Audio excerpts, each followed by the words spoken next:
El Economista, podcast. Hola, bienvenidos y bienvenidas a Economía sin Monotonía, un podcast de El Economista.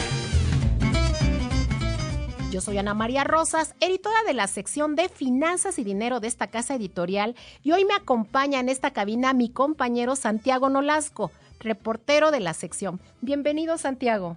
Hola Ana, ¿qué tal? Mucho gusto estar otra vez aquí contigo. Muchas gracias. Y del otro lado de la línea está nuestro invitado Enrique Cárdenas. Él es economista, director de Signos Vitales, porque hoy les vamos a hablar de remesas. Y precisamente, hace un par de meses, Signos Vitales publicó un estudio denominado Euforia de las remesas, éxodo, lavado de dinero y auge económico, en el que uno de los hallazgos es que al menos 8% de las remesas que ingresaron al país entre el 2018 y el 2022 provenían del lavado de dinero. Bueno, se supone que podían provenir de aquí. Enrique, muchas gracias por concedernos unos minutos en tu día. Al contrario, muchísimas gracias, encantado de estar con ustedes. De esto de lavado de dinero, y sí me gustaría aclarar que fue una estimación que hicimos en el reporte basado, y ahora les puedo platicar a ustedes cómo lo hicimos, pero evidentemente al ser una actividad ilegal, pues no se tienen cifras concretas y precisas, ¿verdad? Pero sí puede dar una idea de por dónde andan las cosas. Esa es, digamos, nomás la pura aclaración. La acotación, no, y es muy prudente. Sí. Y precisamente, amigos y amigas, para iniciar esta charla, les comparto que la semana pasada el Banco de México informó que durante abril ingresaron al país 5,003 millones de dólares en remesas, un aumento de 6.3%. Que si bien es una cifra menor a la de marzo, que fue de 5,186 millones de dólares, se trata del mayor ingreso para un mes de abril.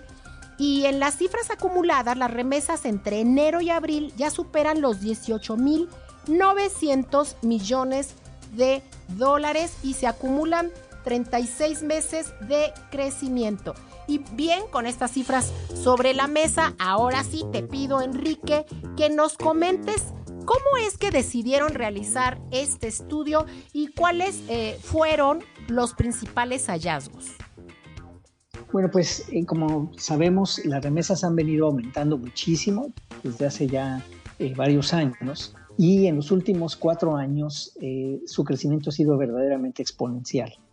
Digamos que teníamos alrededor de unos 22, 23 mil millones de dólares hace 10 años, y luego en el 2018 llegó a 31,000, y como acabas de mencionar, el año pasado fueron 58,000 y pico, y este año probablemente lleguemos arriba de los 60,000 millones de dólares, es decir, en 5 años se va a ver duplicado, y las cantidades son inmensas. Vale la pena pasarlo a pesos, ¿no?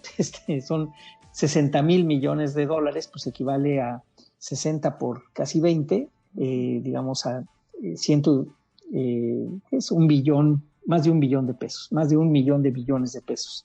Entonces, sí es una cantidad que equivale a más de lo que todo el Estado mexicano gasta en educación, es más de lo que el Estado mexicano gasta en salud, de modo que estamos hablando de una proporción muy, muy grande de lo que hubiera sido, por ejemplo, el presupuesto público.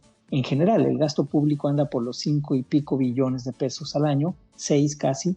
Entonces, si estamos hablando de más de 1 billón nada más en remesas, eso da cuenta pues de su importancia. Entonces, lo primero es que este crecimiento tan grande que ha habido en las remesas llama la atención, y desde hace tiempo habíamos venido observando que este crecimiento se estaba dando de manera, además de exponencial, de manera un poco extraña, porque comenzamos a ver que los montos que no estaban claros de qué estado venían de la Unión Americana eran cada vez más grandes. Es decir, hay reportes de dónde vienen las remesas, por cuál es la cantidad, las remesas promedio, etcétera, del lado de origen, desde Estados Unidos y los otros países, claro, y también a dónde llegan, ¿no? Y empezamos a ver cosas muy extrañas en estos datos y fue por eso que nos metimos de plano a estudiar el tema. Enrique, en ese sentido, en los hallazgos que a los que han llegado en el estudio, desde tu punto de vista, ¿qué tendría que hacer la autoridad o las autoridades aquí en México para, pues vaya, para prevenir o tener bajo la lupa estos posibles montos de dinero que provienen de actividades ilícitas? Pues mira, como decía yo hace un rato, no sabemos exactamente de qué tamaño son, pero déjenme decirles cómo calculamos ese dato que mencionamos al principio del programa. Resulta, imagínense ustedes, resulta que hay 227 municipios del país en el 2022 que se realizan tantas operaciones de remesas que serían suficientes ese número de remesas en 227 municipios para que cada uno de los hogares de esos 227 municipios recibieran más de una remesa mensual. Imagínense, todos los hogares recibieran más de una remesa mensual. Es cierto que hay muchos hogares que reciben más de una remesa mensual, pero el que haya 227 municipios en donde todos los hogares, el 100% en promedio, reciba más de una remesa mensual, pues sí sonaba bastante extraño. Sí. Y no solamente es más de una remesa mensual, estamos hablando que si tú ves el promedio de las remesas en esos 227 municipios, dices, ok, nada más, vamos a suponer que solamente fuera el 100%, el extra del 100%, o sea, de una remesa mensual, el 100% de los hogares, pues resulta que son 4.4 miles de millones de pesos. Y esa cantidad, pues como que resulta muy rara, vamos, es enorme. Sí, no se ve en el progreso de los municipios, ¿no? Al revisar además, este estudio, vemos que son municipios que paradójicamente hay mucha pobreza, ¿no? Entonces, no se ve reflejado el progreso como tendría que ser y lo que significa una remesa, ¿no? En el sentido más amplio, cuando empiezan a llegar las remesas, se supone que llega la prosperidad a ese lugar, ¿no? Que voy a abrir una tiendita, que voy a mejorar mi casa, ya que el promedio de la remesa, pues el mes pasado fue de $382, ¿no? Entonces, sí. No se ve este progreso según tu análisis, ¿verdad? Pues mira, es exacto, es parte del asunto, porque por un lado, entonces, vemos una gran cantidad de dinero que está llegando. Segundo, que si te metes a nivel municipal, entonces encuentras estos 227 municipios que tienen esta peculiaridad que estamos diciendo, donde reciben muchas remesas. Tercero, ¿qué tipo de municipios son? Y a eso iba yo hace un momentito. Perdón. Justamente lo que dices. No, está bien. Justo lo que dices. Muchos de esos municipios siguen estando en pobreza, algunos en pobreza extrema. El promedio de las remesas en esos municipios es más alto que el promedio nacional. Entonces estamos hablando que cada hogar, fíjate, de esos 227 municipios están recibiendo en remesas más de 8,000 pesos mensuales y siguen en pobreza extrema. Entonces como que está medio raro, ¿no? No puede ser. Y por otro lado, 80 de esos 227 municipios están catalogados como de baja migración, es decir, que muy poca población de esos municipios emigra a Estados Unidos. Entonces, está absolutamente extraño cómo tienes mucho dinero, muchos hogares que lo reciben, siguen en pobreza y además de ahí ni siquiera mandan migrantes al extranjero. Entonces dices, oye, pues aquí hay algo raro, ¿no? Y eso es justamente lo que encontramos y por eso pensamos que las autoridades realmente pues deben de explicar qué es lo que está sucediendo, porque no estamos hablando de 2 o 3 pesos, estamos hablando de mucho dinero. Y aquí me parece que sería también conveniente mencionar de dónde viene ese dinero.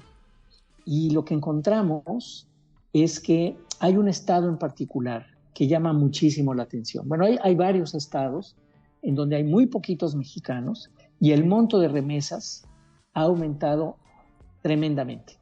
Uno de ellos, que es el que más llama la atención, es Minnesota. Es Minnesota, claro. Que Sí, que nunca, pues digo, nunca ha sonado porque haya muchos mexicanos ahí. Entonces, se dice que ahí es un hub electrónico en donde muchas remesadoras reúnen los fondos y que por eso ha aumentado mucho el volumen de remesas de Minnesota. Pero para darles una idea, Minnesota en tan solo 4 o 5 años se convirtió de no ser nadie, o sea, de prácticamente no había, digamos, remesas de ahí. De pronto es el tercer estado con más remesas, de donde vienen más remesas a México. Después de Texas y de California, ahora sigue Minnesota.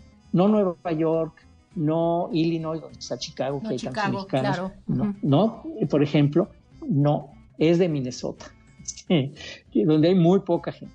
Entonces, eso también llama la atención. Y junto con eso, fíjense, está el tema de que ha aumentado enormemente hasta llegar ya casi a $1,000 millones, que se dice fácil, pero son 18,000 millones de pesos, que no se sabe de qué estado vinieron. O sea, no está reportado el estado de origen. Y entonces uno se hace la siguiente pregunta. Bueno, si no está registrado el origen, entonces, ¿cómo se puede decir que el envío de remesas tiene muchos controles financieros y administrativos, tanto en las instituciones financieras del lado americano como del lado mexicano? Si fuera tal el grado de control, pues un dato que incluso está en los lineamientos de las remesadoras que tienen que entregar es justamente de qué estado provienen. Y eso se ha dejado de dar. O sea, ahorita no sabemos de dónde vinieron el año pasado, 930,000 millones de dólares más o menos. Enrique, entonces sí es como de llamar la atención. Perdónenme, lo que pasa es que me apasiona esta cosa y sí, me voy de frente, disculpen. No, solamente tocando el tema de Minnesota, sí, en el propio informe menciona que son aproximadamente 200,000 paisanos. Entonces la pregunta en concreta es, ¿qué estaría pasando para que esos 200,000 paisanos pues ocupen el tercer lugar a nivel nacional en Estados Unidos en el envío de remesas? Pues eso es lo que uno se pregunta, ¿no? ¿Cómo un número tan pequeño de mexicanos allá estén mandando tanto dinero hacia México? Entonces la contestación de algunas personas ha sido, no, lo que pasa es que es un hobby, por eso no. Pero bueno, vete a New Hampshire, vete a creo que es North Dakota, otro de los estados, donde tampoco hay muchos mexicanos y donde también ha aumentado muy fuertemente el número de remesas. No tanto como Minnesota, ciertamente, bastante menos, pero en términos de que no había nadie, de repente hay mucho, sin que haya más mexicanos allá, pues sí es de llamar la atención. De modo que lo que estamos pidiendo realmente a las autoridades es que nos digan qué es lo que está pasando. Porque más bien, porque no hay explicaciones. Bueno, el argumento perdón que te interrumpa, el argumento que ha dado, por ejemplo, en las conferencias de prensa el Banco de México y también la gente del SEMLA, incluso los investigadores, pues siempre nos dicen que tuvo que ver mucho con las ayudas que le daba el gobierno de Estados Unidos a toda su población, fueron ayudas generalizadas. Entonces, pues nuestros paisanos habrían aprovechado para enviar dinero. 1, 2, el tipo de cambio como tal, y el otro punto, ay Dios mío, ya se me olvidó, pero bueno, estos son los principales puntos que ellos argumentaban. Que precisamente en el momento que se cierran las fronteras, quizá había mucho dinero que entraba, que los paisanos traían en la bolsa y que entonces lo tuvieron que mandar, ¿no? Entonces esos son los argumentos, pero tú considerarías que no son suficientes estos argumentos, que no son claros. Mira, definitivamente no, por lo siguiente. El aumento de las remesas viene desde antes de la pandemia, fue durante la pandemia y ha seguido después de la pandemia. Perfecto. Y, ¿no? Entonces, sí es cierto que hay un brinco, también hay un brinco en otros países, y sí es cierto también que ha habido mucho empobrecimiento en México y que por lo tanto los familiares de personas muy pobres en México también han hecho un esfuerzo adicional por mandar dinero a México. Como sabemos, incluso la clase media se contrajo con la pandemia, sigue sin recuperarse, y lo conozco anecdóticamente, nada más, no puedo decir más porque no tengo el dato, digamos, pero sí anecdóticamente que muchas personas que antes no mandaban dinero a México, mandaron dinero a México durante la pandemia porque sus familiares perdieron el empleo o porque sus negocios estaban muy caídos, ¿no? Como sucedió en restaurantes, por ejemplo, en hoteles, etc. Entonces, sí hay una razón por la cual durante la pandemia haya habido un chipote, uno podría decir. Nada más que resulta que el chipote primero no es un chipote muy visible, porque viene desde antes y ha seguido después. Entonces ese sería un primer argumento. Segundo, también se dice, oye, pero México no es el único país, hay otros 2 o 3 países que también han tenido aumentos muy importantes. Y yo contestaría, bueno, pues hagan investigación igual. O sea, tampoco quiere decir que el hecho que haya 2 o 3 países que también han tenido aumentos muy importantes necesariamente hace que sea ordinario lo que sucede en el país. Y tercero, el tema de los controles que les mencionaba. La gente del SEMLA y del Banco de México siempre han argumentado eso, que hay muchos controles administrativos, que hay 5 o 6 controles administrativos. Bueno, justamente sacamos un adendum de ese reporte recientemente, si no lo tienen se los mando, donde viene una réplica a justamente una crítica que se nos hizo por parte del SEMLA en el sentido de que había estos controles. Bueno, resulta que de acuerdo con la información que ha presentado la Comisión Nacional Bancaria, en el 2018 hubo supervisión al solamente una cuarta parte de las empresas remesadoras. O sea, las compañías financieras que envían remesas solamente se supervisó a una cuarta parte. Pero ya de por sí es bajo. Bueno, esto por la pandemia. 2022, esto por la pandemia. No, antes de la pandemia. Estoy hablando del 2018. Perdóname. Prácticamente solamente se supervisó porque la comisión ciertamente tenía y tiene ahora peores limitaciones de supervisión de las instituciones financieras, no solo las remesadoras, pero en particular las remesadoras, cuando se argumenta de que hay muchos controles, pues resulta que la Comisión Nacional Bancaria, que es la que supervisa a estas compañías financieras remesadoras o que envían remesas, pues solamente supervisó a una cuarta parte de las instituciones. Pero en el 2021 supervisó a solamente el 4% de las compañías remesadoras. O sea, disminuyó notablemente la actividad de supervisión. Así es que no podemos pensar que sea un buen argumento, creo yo, simplemente porque, de hecho, la Comisión Nacional Bancaria, ellos mismos dicen, no los hemos supervisado. Perdón, ahora sí, disculpa. Sí, no hay ningún problema. Sí, solamente preguntarte, desde tu óptica, ¿por qué ha caído la supervisión en las remesadoras? ¿Qué es lo que podrías llegar a concluir en el actuar de la autoridad? Mira, no sé, la verdad, si se trate solamente del caso de las remesadoras. No tengo la información sobre la supervisión que se ha hecho a las demás instituciones financieras. Hay muchas instituciones financieras que no son supervisadas por la Comisión Nacional Bancaria, digamos, por ley. Y sé también que desde hace algunos años, desde antes del cambio de gobierno, había, necesidad, había solicitudes expresas, ¿se acuerdan ustedes del presidente de la Comisión Nacional Bancaria de entonces, Guillermo Bábanes, de que no tenía suficientes recursos de supervisión para poder supervisar a todas las instituciones que tenía que supervisar y que eso podía llevar a problemas de fraude o de quiebra de ciertas instituciones financieras, sobre todo cajas cajas de ahorro y esas cosas. Sí, las OFOMES, las OFIPOS, todos esos intermediarios financieros. El siempre auditorio, la Comisión Nacional Bancaria de Valores desde hace mucho tiempo, ha sido uno de sus argumentos. Dice, me están ampliando mi espectro de supervisión, pero no me dan más personal. Entonces, con este personal yo tengo que cumplir con mi labor de supervisión y bueno, pues en esto es en lo que ellos se resguardan, ¿no? Y dicen, o se protegen y dicen, pues no puedo cumplir al 100%. Sí.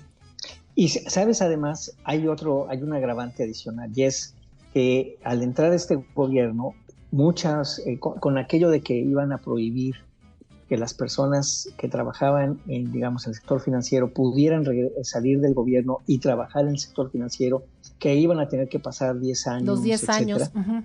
¿Te acuerdas? Sí, bueno, claro. Pues hubo mucha gente.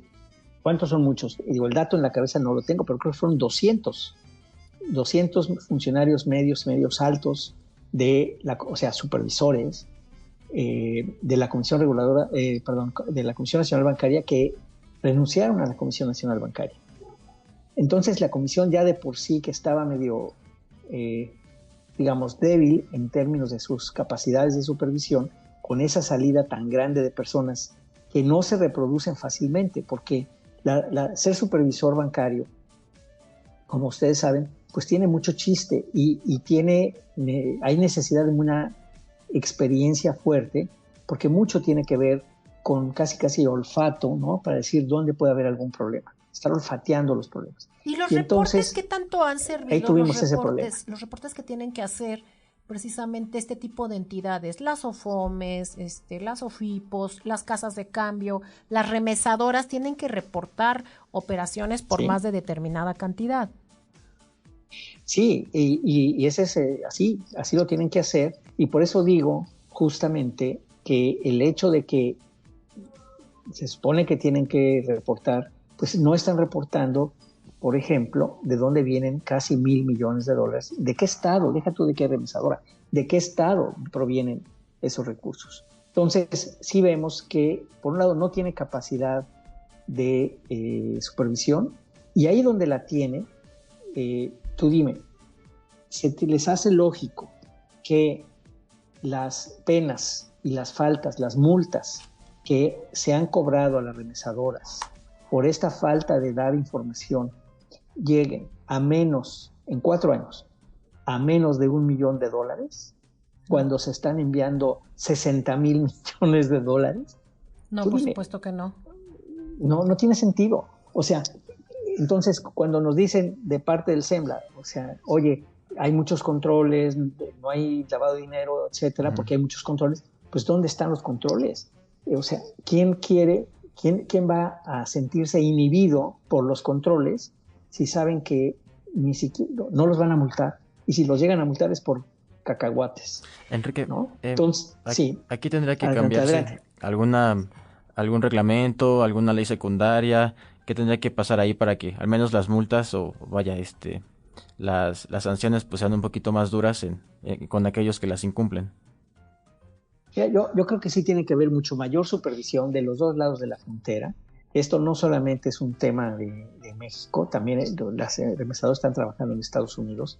Las autoridades financieras norteamericanas también deberían de estar mucho más pendientes para evitar el lavado de dinero, no para evitar las remesas. Eso me gustaría subrayarlo. Sí, claro, son yo cosas no estoy diferentes. por limitar, yo no estoy por limitarlas ni cobrarles un impuesto, ni nada de eso, al contrario. Porque sí hay la mayor parte de las remesas seguramente van para aliviar a mucha gente en México.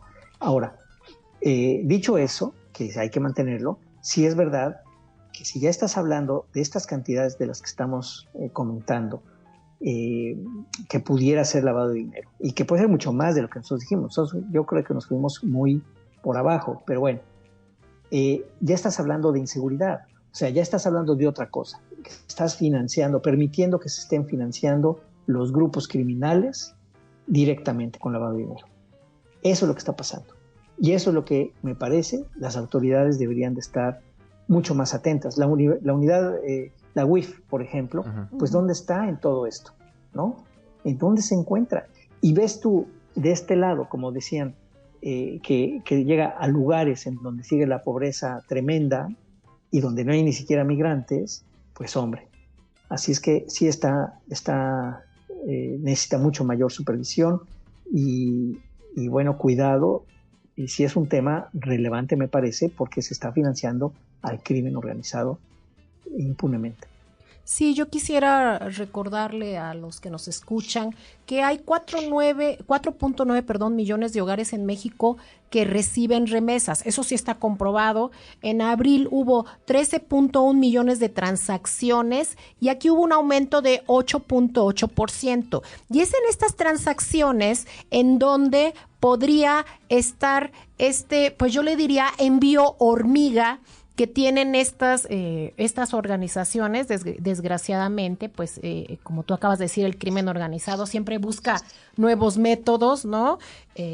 Como tenemos el fraude que está actualmente, sí. Pero esta parte en la que ellos tratan de sacar estos recursos, pero sí hay que dejar claro, como tú acabas de decir, que bueno, las remesas han tenido un papel importante, ya lo dijo nuestro señor presidente, ¿no? En algún momento, en alguna conferencia, cuando está dando estos datos sobre la importancia que representan las remesas, que inclusive están superando a los ingresos por turismo y otras cuestiones, ¿no? En algún momento, pues, de la crisis, pues, superaron hasta las manufacturas, ¿no? Pues, por todo el cierre que hubo de fronteras.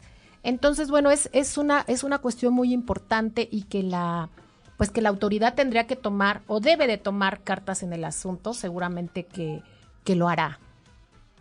Pues mira, ojalá que sí. Y ya ha habido algunos colegas suyos, periodistas, que están documentando. Hubo un reportaje que vi sobre Sinaloa, en donde tampoco hay mucha gente que sale migrante y donde hay muchos recepción de dinero, en donde la gente les platica, no, pues a mí simplemente me dicen, dame tu tarjeta, tu número de tu tarjeta, te vamos a depositar una lana y tú te quedas con el 10% y me das el resto.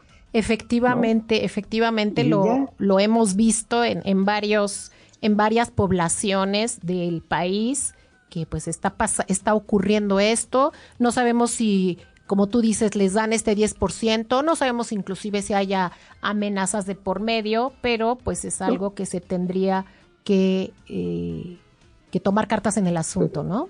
Pues mira, 10% sale barato para limpiar ese dinero, para blanquear ese dinero. Ah, no, por supuesto. Pues es que, desde mi punto de vista, no sé qué opinen ustedes, pero ya el crimen organizado está realmente bien organizado y ya es una actividad de menudeo, no solamente de grandes cantidades. Digo, también grandes cantidades, ¿no?